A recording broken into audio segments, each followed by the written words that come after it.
মানুষের জীবনে একটি প্রশ্ন বারবার ফিরে আসে, আমরা কি ভাগ্যের দাস নাকি নিজের কর্মের নির্মাতা? এই প্রশ্নের উত্তর দিয়েছে মহাভারত।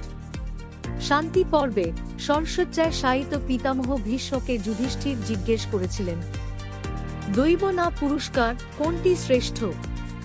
ভীষ্ম বলেছিলেন ব্রহ্মার দেওয়া এক গভীর উপমার কথা। বীজ ও জমি। বীজ ছাড়া যেমন ফসল হয় না, আবার অনুর্বর জমিতে বীজ ফেললেও ফল আসে না। বীজ হলো ভাগ্য, জমি হলো মানুষের কর্ম। এই দুই একত্র না হলে সাফল্য অসম্ভব। ভাগ্য একা কিছু করতে পারে না। মানুষ যদি অলস হয়, কর্মবিমুখ হয়, তবে ভাগ্য নীরব থাকে।